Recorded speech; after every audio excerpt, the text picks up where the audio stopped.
अस्सलाम वालेकुम कैप्रिकॉन्स, मैं हारिस अज़मी प्रोफेशनल एस्ट्रोलॉजर आपकी खिदमत में हाज़िर हूँ इस हफ़्ते की एस्ट्रोलॉजिकल रिसर्चेज़ लेकर। ये हफ़्ता कैप्रिकॉन्स 3 मई से शुरू होकर 9 मई तक जाएगा। ऑर्बिटल मूवमेंट के एतबार से इस हफ़्ते पूरा चाँद होगा एंड पूरा चाँद हमेशा ही एक एक्स्ट्रा ऑर्डिनरी फ्यूल की वजह बनता है टूवर्ड आवर इमोशंस। जज्बाती कैफ़ियत में एक नई मैच्योरिटी पैदा होती है। जज्बाती कैफ़ियत को मैक्सिमम फ्यूल मिलता है। जज्बाती कैफ़ियत में ठहराव आता है। प्लानिंग टू द पॉइंट हो पाती है। पूरा चाँद हमेशा ही इसी तरह के फ़वाइद देता है। जज्बात को बढ़ाता है, आपके अंदर ड्यूटीफुलनेस पैदा करता है, कंसंट्रेशन पैदा करता है, उकताहट का ख़ात्मा करता है, मिशनफुलनेस लाता है, रोमानवी कामयाबियाँ लाता है, रूहानी कामयाबियाँ लाता है। लेकिन इन सब रूहानी एंड रोमानवी कामयाबियों का जहाँ पूरी ज़िंदगी पर इम्पैक्ट आता है, वहाँ जिस हाउस में ये पूरा चाँद होता है उस हाउस में इसकी टेंडेंसी या इसका इम्पैक्ट मैक्सिमम होता है। जैसे आपके यहाँ ये 11th हाउस में फुल मून होगा और 11th हाउस का फुल मून जज्बात से भरा हुआ, रिलेशनशिप से भरा हुआ, प्लानिंग से भरा हुआ, सडन रिवॉर्ड से भरा हुआ एंड सडन प्लेजर से भरा हुआ होता है। ये इसके एस्ट्रोलॉजिकल इम्पैक्ट से। बट ये वाला जो फुल मून है ये रमज़ान का पूरा चांद है, तो इन सब रिवॉर्ड्स में खैर, बरकत, मगफिरत, हलावत और रूहानी तर्ज के फ़वाइद भी होंगे। रमज़ान का पूरा चांद पूरे साल का यूनिक टाइप का स्पिरिचुअल फ्यूल होता है जो आपके अंदर रूहानी जज्बात में इजाफ़ा करता है। आपके अंदर ज़्यादा ड्यूटीफुलनेस पैदा होती है, रिस्पॉन्सिबिलिटी निभाने का ज़्यादा दिल करता है, कुर्बानी का जज्बा बढ़ेगा और फिर आप अपने अंदर की कमज़ोरियों को फाइंड आउट करके रिकवर भी कर सकेंगे।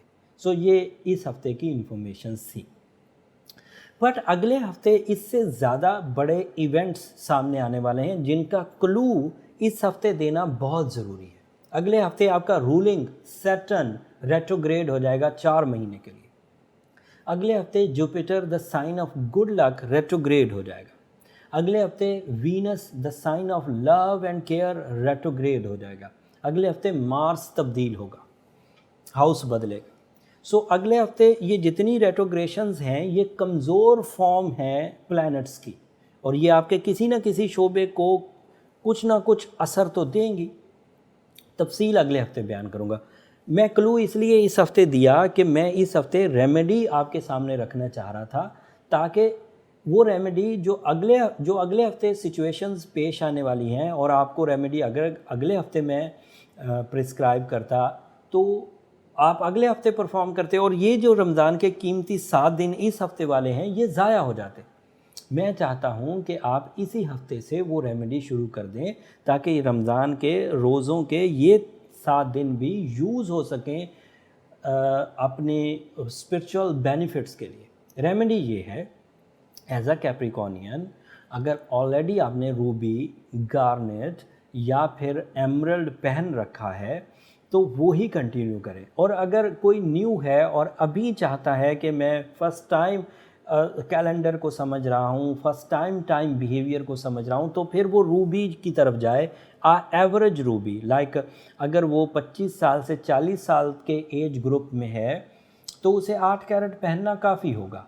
और अगर कोई सीनियर कैप्रिकॉन है तो वो 40 साल से बाद के तो वो 9 या 10 कैरेट की तरफ भी जाएं जितना वो अफोर्ड कर सकें। सूरह शम्स ज़रूर पढ़ें, कसरत से पढ़ें, 5 दफ़ा तो ज़रूर पढ़ें। बट अगर ज़ुबानी याद हो तो फ़र्ज़ नमाज में अलहम्द के साथ मिलाकर पढ़ें, वो ज़्यादा अच्छे रिज़ल्ट देंगे। मतलब जब हम अमूमी तौर पर तिलावत करते हैं तो वो नवाफिल कहलाते हैं, नफली इबादत। बट अगर फ़र्ज़ नमाज में किसी एक रकत में अलहम्द के साथ मिलाकर पढ़ेंगे तो उसका दर्जा नवाफिल से ज़्यादा होगा क्योंकि वो फ़र्ज़ में परफॉर्म किया गया। एंड सूरह यासीन की सेकंड लास्ट आयत ज़रूर कंसीडर करें। ये कैप्रिकॉनियन की सेंसिटिविटी को भी रिपेयर करेगी।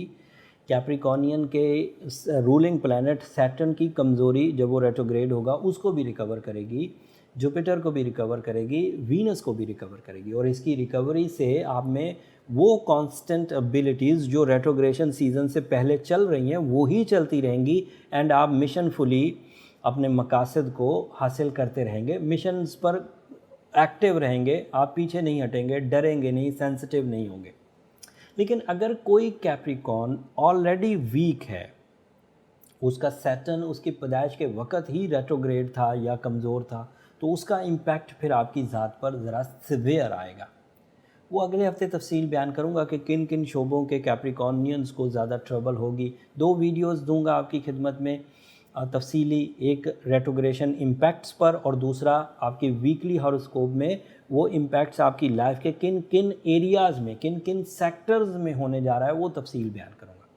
सो अगले हफ्ते तक के लिए अब इजाज़त दीजिए। जाते जाते मेरी 2 दरख्वास्तें हमेशा की तरह कैप्रिकॉर्न्स, अगर मेरी ये कोशिशें, मेरी टीम की ये काविशें आपको पसंद आ रही हों, आपको कैलेंडर को समझने में मदद मिल रही हो, आपको प्लानिटरी बिहेवियर को समझने में मदद मिल रही हो, या आपको आपकी नॉलेज में ही इजाफ़ा हो रहा हो, तो आप जब अल्लाह के हजूर ख़ुद अपने लिए दुआ गो हों, वहाँ मुझे भी अपनी दुआओं में ज़रूर याद रखिए।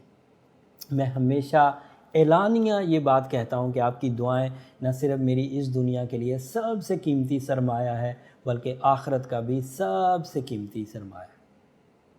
अगले और चैनल को भी ज़रूर सब्सक्राइब कर लीजिएगा कैप्रिकॉर्नियंस। आपकी सब्सक्रिप्शन से ज़रा हमारी हौसला अफजाई हो जाती, मेरी भी, मेरी टीम की भी, और नो डाउट आपकी सब्सक्रिप्शन हमारे लिए एक कामयाबी की राह भी हमवार करती। अगले हफ्ते तक के लिए इजाज़त, अल्लाह ने